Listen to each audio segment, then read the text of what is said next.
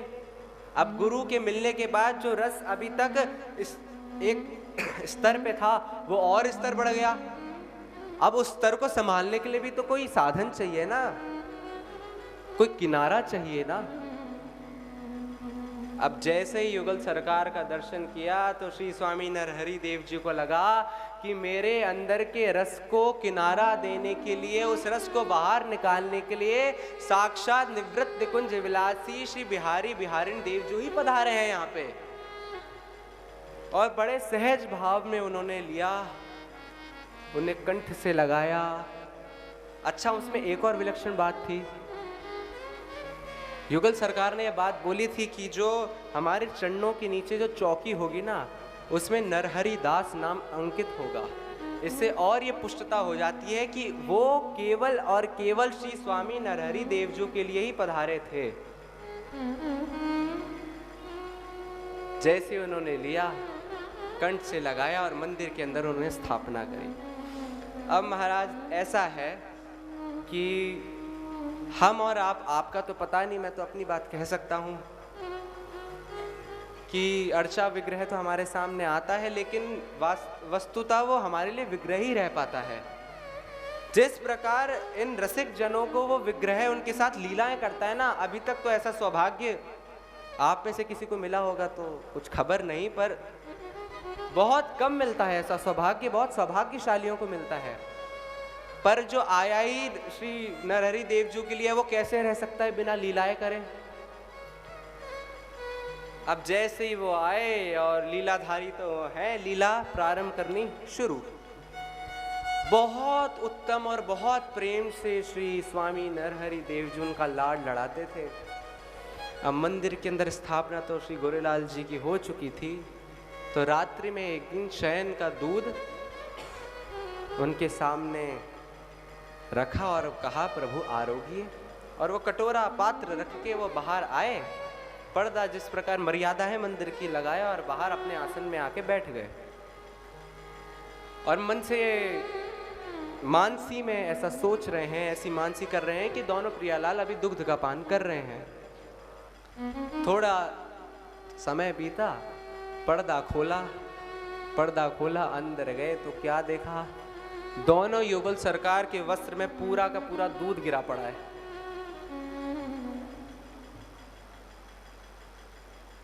एक समय एकांत वन में करत श्रृंगार परस्पर जो, अब श्रृंगार किसी भी तरह का हो सकता है, जरूरी आभूषणों का श्रृंगार किया जाए। तो श्री नरहरि देव जी ने पूछा कि जय जय ये कौन सा कौतुक है आज, मेरी तो कछु समझ में ना आ रहा। लाल जी बोले कि स्वामी जी मैं का बताऊं, अब ये हमारी प्रियाजू भुराई की भी सीमा है। भुराई मतलब भोरी, जो भोरापन होता है ना, उसकी भी सीमा है। आप तो दूध का पात्र सामने धर के चले गए तो मेरे मन में ऐसी उत्कंठा उदय भई कि मैं आज अपने हाथन से इन्हें दूध पिलाऊं, और मैं अपना ये दूध का पात्र अपने हाथ पे लेके इनको बस पिलाने के लिए जा रहा था। अब इनके अधरन से जैसे ही मैंने स्पर्श कराया तो इन्होंने अपना मुंह मोड़ लिया और कहती हैं कि मैं ये दूध ना ही पीऊंगी। मैं क्यों ना पीऊंगी? बोले ये दुग्ध लाल है, लाल, मैं ये दुग्ध ना पीऊंगी। और ऐसा करके वो जो दूध का जो पात्र था उसको अपने से दूर कर दिया। अब मैं एक बार तो दुग्ध को देखूं, एक बार प्रिया जी के मुखारविंद को देखूं कि इनको ये लाल दिख कहां से रहा है, सफेद दूध। तब जब मैंने बहुत देर टकटकी लगा के प्रियाजू के मुखारविंद को निहारा, तब मैंने ये पाया कि जो आपने सुबह सुबह श्रृंगार किया था ना, और जो उनके नाक पर जो बेसर पहनाई थी, उस बेसर में लाल मणि जड़ित है, लाल मणि जड़ा हुआ है। उस मणि का ही जो प्रतिबिंब है वो दूध में, क्योंकि दूध हिलडुल तो रहा नहीं था, स्थायी रूप में था, उसी का प्रतिबिंब उसमें पड़ रहा है। और ये हमारी भोरी किशोरी, इनको लगा कि ये तो दुग्ध लाल है और कह दिया मैं नहीं पीऊंगी जाए दूध को। और फिर मैंने उनके नाक से वो बेसर हटाई और वो फिर अधरन के पास उन दूध के पात्र को ले गए और मैंने कहा प्यारी जू जे देखो अब जे दूध सफ़ेद है गोए, अब तो पी लो। ये आपकी जो बेसर पहनी थी ना उसका चमत्कार था। और जैसे ही मैंने दूध पिलाया तो एक घूंट जैसे ही लिया तो अपना ही स्वयं भोरा भाव भुराई देख के प्यारी जू के मुख से वो पूरा का पूरा दूध का अभिषेक मेरे ऊपर हो गया। तो ये कारण है कि मेरे जो आभूषण और वस्त्र हैं वो दुग्धमय हो चुके हैं। और जैसे ही उन्होंने मेरे ऊपर ये अभिषेक किया दुग्ध का, तो मेरे हाथ तो कांप गए और उनके वस्त्रों में मेरा दूध गिर गया। पर मेरे को ना तो अपनी सुध, क्योंकि उनका मुस्कुराना ही नहीं बंद हो रहा था, वो मुस्कुराए जा रही, हंसे जा रही। तो श्री नरहरि देव जी ने प्यारी जू की तरफ देखा, थोड़ा संकोची स्वभाव उनका, नजर नीचे कर ली मंद मंद मुस्काते हुए, और ऐसे अपने अंगूठे से जैसे ये नहीं करते कि भाई अब से गलती हो गई हमें क्षमा कर दो, आंखें नीचे करके बाबा को टेढ़ी टेढ़ी नजरों से देखने लगी। स्वामी जी ने नया दूध मंगाया और भोग लगाया कि आप प्रेम से इसे आरोगो, अब ये लीला ना करना। भोग लगा के शयन करवा दिया। एक बार तो लीला हो गई। अब जैसी एक लीला हो जाती है तो जैसे एक वो है ना कि उंगली अगर पकड़ा हो तो कंधा ही पकड़ लेता है व्यक्ति, ऐसी एक बार जब ये लीला कर देते हैं तो रोज रोज इन्हें लीला करनी है। तो ऐसी शयन करवा के एक बार श्री स्वामी नरहरि देव जी अपने कक्ष में गए और आसन के ऊपर बस विराजे थे कि समय हो गया उसके बाद विश्राम करेंगे। उतनी देर में क्या देखा, मंदिर से श्री प्रियाजू बाहर आ गईं और कहा स्वामी जी। बोले आप यहाँ पे? अरे आप मंदिर में पौड़िए, सुंदर सेज मैंने तैयार करी है। प्रियाजू ने कहा स्वामी जी मुझे नींद ना आ रही। नींद क्यों ना आ रही? आज मेरो मन कर रहा है कि मैं आप ही के पास में सोऊंगी। उतनी देर में क्या देखा, पीछे से लालजू श्याम सुंदर अपनी आंखों को उमलते मलते आए। बोले स्वामी जी मैं ना नींद आ रही, अब जब यही आपके पास आ गई तो मैं कैसे सोऊंगा। तो श्री स्वामी नरहरि देव जी ने कहा कि जय जय वो सब तो ठीक है, पर एक वैष्णव मर्यादा भी तो कुछ होती है। जो सेवा की नियमावली है इसमें तो आप इसके विपरीत जा रहे हैं। आप अपना गर्भगृह मंदिर छोड़ के चलो वो तो अपरस की सेवा, यहाँ पे क्या पता अपरस हो ना हो, एक शुद्धता भी तो नियम में ध्यान रखनी चाहिए। श्री जी कहती हैं कि हे स्वामी जी, प्रेम में नेम नहीं होता, प्रेम में नियम नहीं है, परंतु प्रेम के नियम जरूर हैं। और अब जो आप ये बात कह रहे हो ना, ये प्रेम के नियम के विरुद्ध बात कह रहे हो। एक बार भक्तमाल के टीकाकार श्री प्रियादास जी महाराज और श्री गोविंद दास जी भक्तमाली जी, उनके मन में आया, वृंदावन विराजते थे, उनके मन में आया कि आज बरसाना श्री जी का दर्शन करने चलेंगे।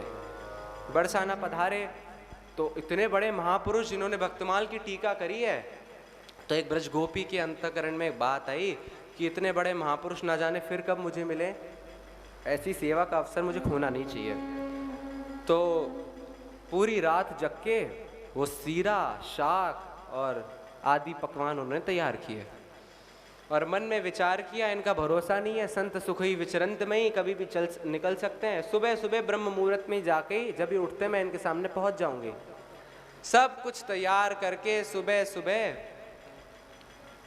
श्री प्रियादास जी की कुटिया के सामने जहां वो ठहरे थे, तो वर्णन ऐसा आता है कि मोर कुटी में ठहरे, हो सकता है गहवर वन में भी वो ठहरे हों। तो वहां वो ठहरे, सामने जाके कुटिया के सामने कहा, राधे श्याम बाबा। दोनों बाबा जी बाहर आए, बाबा मैं आपके लिए गरम गरम हलवा लाई हूँ, इसको आरोगो। तो श्री प्रियादास जी ने कहा कि तू लाई तो सखी, ये बात तो ठीक है, पर अभी तो हमने दातुन भी नहीं किया, अभी तो हम ये नीम की लकड़ी से दातुन, नीम की लकड़ी तोड़ने जा रहे थे। तो जब तक हम दातुन ना कर ले, स्नान आदि ना कर ले, नियम ना कर ले, तब तक कैसे हम ये पान कर सकते हैं। हमारा ब्रजवासिन तो थी, वो हमारी जैसी होती तो संत अपराध अलग जा हाथ जोड़ के वापस आ जाती, कह देती हमारा टिफिन भिजवा दूंगी आपको। पर वो थी ब्रजवासिन, उन्होंने कहा, हे महाराज, बाबा मेरी बात सुनो, आप सवेरे सवेरे अपने सुकोमल मुख को ये इतना कष्ट देना जरूरी है क्या? गरम गरम घी में तला हुआ हलवा पाना ज्यादा अच्छा है, ये ऐसी लकड़ी की डंडी मुंह में चबाना ज्यादा अच्छा है? क्यों अपने दांतों को इतना कष्ट देना चाहते हो? प्रियादास जी ने सोचा कि ये मानेगी तो है नहीं, इसका प्रेम इतना ज्यादा है, तो वहीं पे गोविंद दास जी को बिठा लिया। गोविंद दास जी उन्हें देखें, प्रियादास जी कह रहे चुपचाप खा लो भैया, ये जगह दूसरी है। तो ऐसी श्री जी कहती हैं कि स्वामी जी, प्रेम में नियम नहीं होते, पर प्रेम के कुछ नियम जरूर हैं, और आप अब प्रेम के नियम का उल्लंघन कर रहे हो। आपको लोक लाज और इन सब की पड़ी है कि जगत क्या कहेगा, आपको मेरे सुख की नेकु परवाह ना है।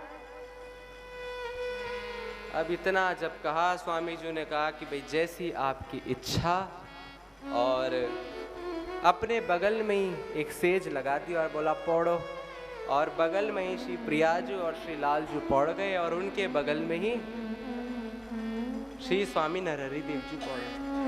यहाँ पे श्री जी का जो भाव है, ये भाव समझना बहुत जरूरी है। क्यों आए?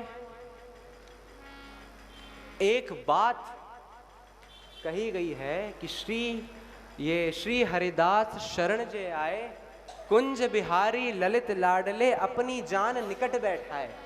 इसी बात का दर्शन यहाँ पे इस घटना में हो रहा है कि अपना गर्भगृह छोड़ के, अपना मंदिर, अपना सिंहासन, अपनी सेज छोड़ के क्यों आए यहाँ पे? अपनी जान निकट बैठाए। और बिठाए क्या? यहाँ तो सुला लिए, अपने निकट सुलाए। क्यों? इसकी कड़ी कहाँ से जुड़ी हुई है?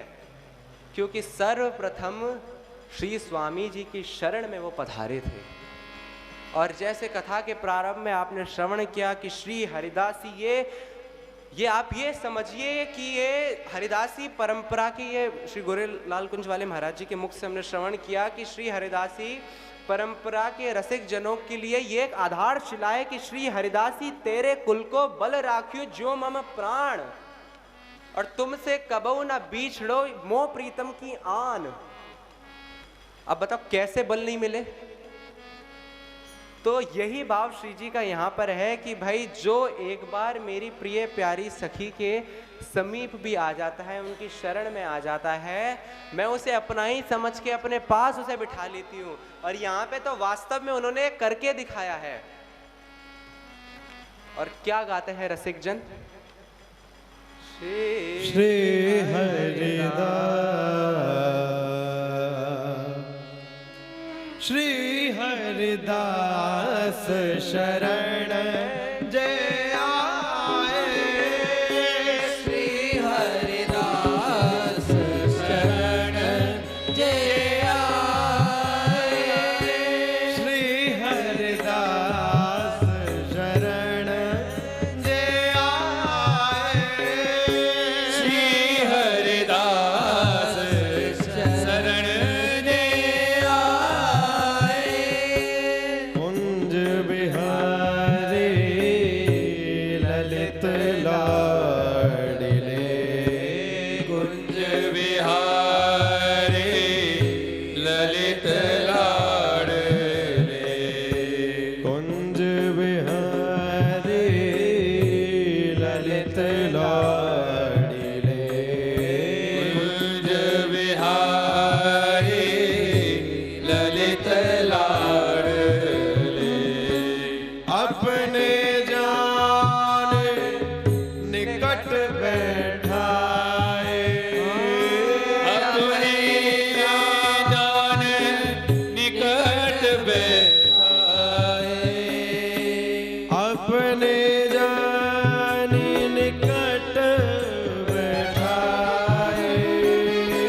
अपनी जान निकट बैठाए। श्री हरिदास शरण जय आए। श्री हरिदास शरण जय आए। श्री हरिदास शरण जय आए।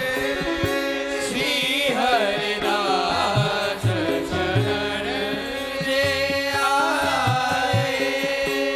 कुंज के निरखे निशिवासर। कुंज के खेने सिवा। कुंज के निरखे निशिवासर। कुंज के निर्भय सिवा। अति आनंद हिये में छाए। अति आनंद हिये में छाए। अति आनंद हिये में छाए। अति आनंद हिये में छाए। दास बिहारी सब सुख राशि। दास बिहारी सदा सुख राशि।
पर श्री प्रियाजू ने इस बात को कहा कि हम तो आप ही के पास पहुँचेंगे।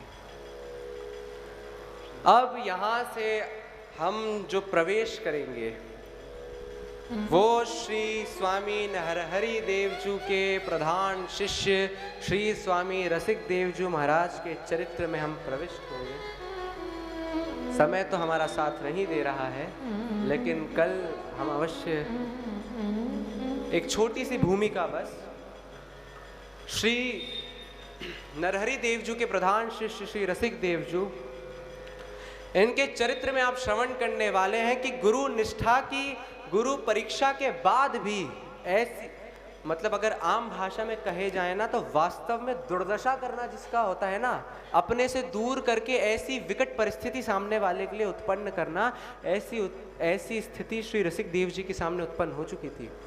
लेकिन अपनी गुरु निष्ठा में अटल और वाणी के अनुसार अगर माने तो श्री वाणी इसी बात की तरफ संबोधन करती है कि क्या पड़ी थी उन्हें, उनको क्या संशय था क्या कि रसिक देव जी पात्र नहीं है। लेकिन ये सिद्ध करने के लिए कि आज इस घोर कलिकाल में भी, और बहुत पुरानी बात तो है नहीं, 300 लगभग साल पुरानी बात है, ऐसी गुरु निष्ठा ऐसी गुरु भक्ति यहाँ पर विराजमान है। और कैसे विराजमान है, इतनी ऊंचाई होने के बावजूद भी अपने गुरु के प्रति इतना दैन्य भाव रखना कि एक एक गुरु के शब्द को अक्षरशः पालन करके चाहे बिछड़ा, चाहे छोड़ो, चाहे अपनाओ। भाई जी एक बात कहते हैं पूज्य श्री भाई जी महाराज कि सौंप दिए मन प्राण तुम्ही को, सौंप दिए ममता अभिमान, अब जैसे जी चाहे बरतो अपनी वस्तु सर्वथा। आपकी वस्तु हो जैसे भी बरतना, उस तरीके से उस वस्तु को आप इस्तेमाल में ले आओ। तो इसी प्रकार की कठिन परीक्षा, देखिए वस्तुतः ये गद्दी की पीठ की महिमा होती है कि संत जनों की कृपा से जो लिखा गया है हूबहू वैसी की वैसी भावना समक्ष रख दी जाती है। लेकिन कभी कभार ऐसे प्रसंग होते हैं ना जिस पे वाणी का मौन होना ही उचित है। तो ऐसी दुर्लभ, ऐसी प्रगाढ़ गुरु निष्ठा श्री स्वामी रसिक देव जी की कि गुरुदेव ने अपने आप से इतना दूर किया, पहले उस स्थान से बाहर निकाला, श्रीधाम वृंदावन से बाहर निकाला, फिर श्री ब्रजमंडल से बाहर निकाला और कह दिया जाओ वास करो अपने बुंदेलखंड में जहां से तुम आए थे। लेकिन फिर भी चाहे कुछ हो जाए अपने गुरु को नहीं छोड़ूंगा,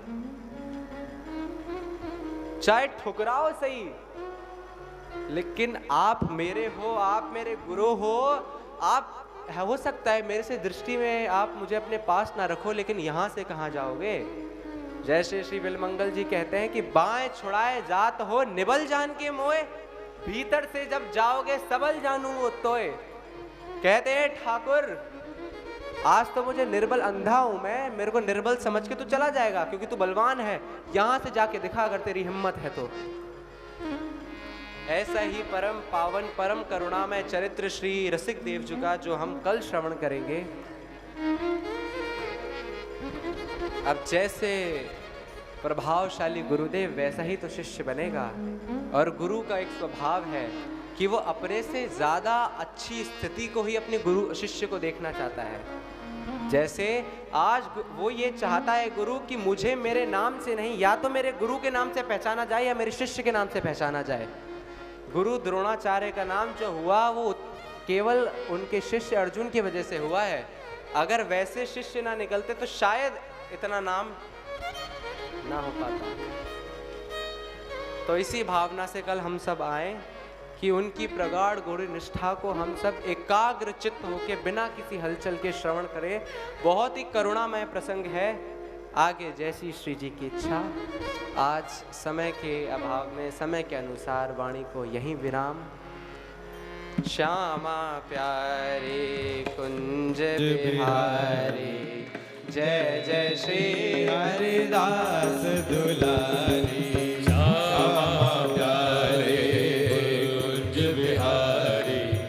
जय जय श्री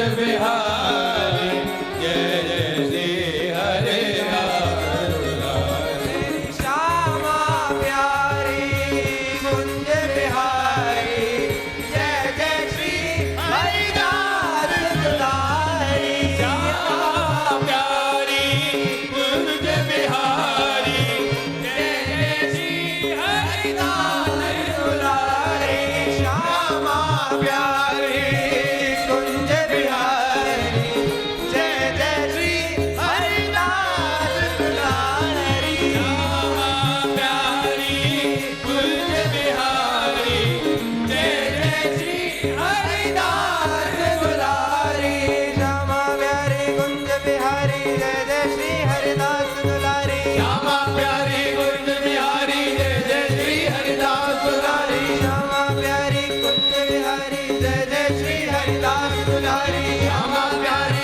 कुंज बिहारी जय जय श्री हरिदास दुलारी श्यामा प्यारी कुंज बिहारी जय जय श्री हरिदास दुलारी श्यामा प्यारी कुंज बिहारी जय जय श्री हरिदास दुलारी श्यामा प्यारी कुंज बिहारी जय जय श्री हरिदास दुलारी श्यामा प्यारी कुंज बिहारी जय जय श्री हरिदास दुलारी श्यामा प्यारी कुंज बिहारी जय जय श्री हरिदास दुलारी श्यामा प्यारी कुंज बिहारी जय जय श्री हरिदास दुलारी श्यामा प्यारी कुंज बिहारी जय जय श्री हरिदास दुलारी श्यामा प्यारी कुंज बिहारी जय जय श्री हरिदास दुलारी श्यामा प्यारी कुंज बिहारी जय जय श्री हरिदास दुलारी श्यामा प्यारी कुंज बिहारी जय जय श्री हरिदास दुलारी श्यामा प्यारी जय जय श्री हरिदास दुलारी श्यामा प्यारी कुंज बिहारी जय जय श्री हरिदास दुलारी जय जय श्री हरिदास दुलारी जय जय श्री हरिदास दुलारी प्यारी श्यामा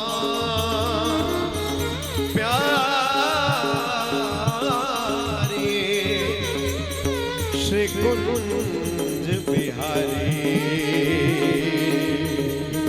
जय जय श्री हरिदास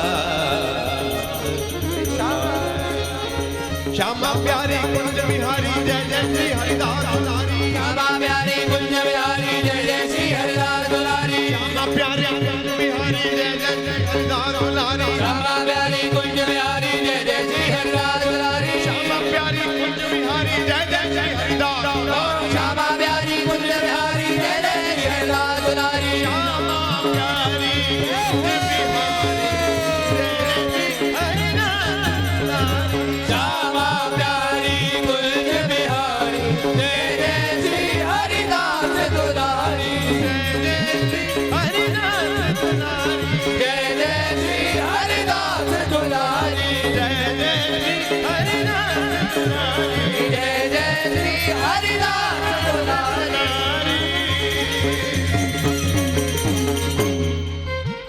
श्री श्री बांके बिहारी लाल की श्री वृंदावन धाम की श्री कुंज बिहारी श्री हरिदास श्री कुंज बिहारी श्री हरिदास श्री कुंज बिहारी श्री हरिदास हे नाथ हे मेरे नाथ हे मेरे नाथ मैं आपको भूलूं नहीं मैं आपको भूलूं नहीं हे नाथ हे नाथ हे मेरे नाथ हे मेरे नाथ कोई भी आपको भूले नहीं कोई भी आपको भूले नहीं जय जय श्री